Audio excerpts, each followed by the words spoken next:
കഴിഞ്ഞ കുറേ നാളുകളായി നമ്മളുടെ അയൽ രാജ്യങ്ങളുമായിട്ടുള്ള ബന്ധം മെച്ചപ്പെടുത്തുന്നതിൽ ഇന്ത്യക്ക് ഒരുപടി മുന്നേറാൻ കഴിഞ്ഞിട്ടുണ്ട്. അതിൽ പ്രധാനമായത് ഇറാൻ്റെ ചബാർ തുറമുഖത്തിൻ്റെ നടത്തിപ്പ് 10 വർഷത്തേക്ക് നേടിയെടുക്കാൻ നമുക്ക് കഴിഞ്ഞു. ഒപ്പം തന്നെ മ്യാൻമാറിലെ വലിയ പോർട്ട്, ബംഗ്ലാദേശിലെ പോർട്ട്, ശ്രീലങ്കയുടെ പോർട്ടുകൾ, ഇവിടെയെല്ലാം നമുക്ക് നമ്മളുടെ കയ്യിലേക്ക് അതിൻ്റെ ഒരു അധികാരം ഇല്ലെങ്കിൽ അതിൻ്റെ നടത്തിപ്പ് ചുമതല നമ്മളെ കിട്ടിയതോടുകൂടി തന്നെ നമ്മളെ ചുറ്റി വരിയാൻ ശ്രമിക്കുന്ന ചൈനയ്ക്ക് ഒരു വലിയ തിരിച്ചടിയായിരുന്നു. അതിനിടയിലാണ് മാലിദ്വീപിനെ ചൈനയ്ക്ക് കിട്ടുന്നത്. നമ്മുടെ അയൽരാജ്യമായ മാലിദ്വീപ് നമ്മളുമായിട്ടുള്ള ബന്ധം വഷളായിരുന്നു. ആ വഷളായ സാഹചര്യത്തിൽ അത് മുതലെടുത്തുകൊണ്ട് മാലിദ്വീപിനെ കൂടെ നിർത്തിക്കൊണ്ട് തന്ത്രപ്രധാനമായ ദ്വീപിൽ നിന്ന് ഇന്ത്യക്ക് പണി കൊടുക്കുക എന്ന ഉദ്ദേശമായിരുന്നു ചൈനയ്ക്കെങ്കിൽ ഇപ്പോഴതെല്ലാം പാടെ മാറി മറിഞ്ഞിരിക്കുന്നു. നമ്മളുടെ വിദേശകാര്യമന്ത്രി എസ് ജയശങ്കർ കഴിഞ്ഞ ദിവസം മാലിദ്വീപിൽ എത്തിയിരുന്നു.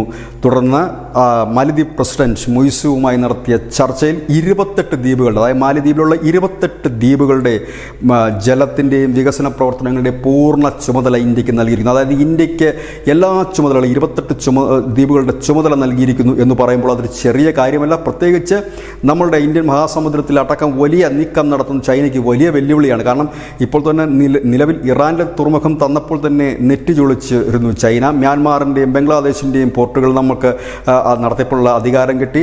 ബംഗ്ലാദേശിലെ ഏറ്റവും വലിയ പോർട്ടിൽ, ബംഗ്ലാദേശിലെ തന്നെ ഏറ്റവും വലിയ 2ാമത്തെ പോർട്ടിൻ്റെ അധികാരമാണ് കിട്ടിയത്. ഇപ്പോൾ അതിന് മുൻപ് ശ്രീലങ്കയുടെ ലഭിച്ചിരുന്നു. ഇപ്പോഴിതാ നമ്മളുമായിട്ട് ശത്രുത ഉണ്ട് എന്ന് നാം കരുതിയിരുന്ന മാലിദ്വീപുമായിട്ട് നമ്മളിപ്പോഴിതാ കരാറുകൾ അനവധി ഒപ്പിട്ടിരിക്കുന്നു. 28 ദ്വീപുകളിലെ വികസനത്തിൻ്റെ ചുമതല നമുക്ക് നൽകിയിരിക്കുന്നു.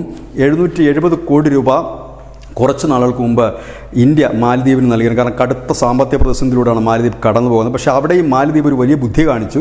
തങ്ങളുടെ അയൽക്കാരായ ശ്രീലങ്കയ്ക്കും അതുപോലെ തന്നെ പാകിസ്ഥാനുമൊക്കെ പറ്റിയ അമളി തങ്ങൾക്ക് പറ്റരുതെന്ന് കരുതിക്കൊണ്ട് ഇന്ത്യയോടാണ് അവർ ആദ്യം സഹായം അഭ്യർത്ഥിച്ചത്. ഇന്ത്യ അത് നൽകുകയും ചെയ്തു. കാരണം ഇന്ത്യയെ സംബന്ധിച്ച് മാലിദ്വീപ് വെറും ഒരു ചെറു രാജ്യമല്ല, പകരം തന്ത്രപ്രധാനമായ സമുദ്രമേഖലയിൽ തന്ത്രപ്രധാനമായ ഒരു സ്ഥാനമാണ് മാലിദ്വീപിന് ഇന്ത്യയെ സംബന്ധിച്ച്. News desk.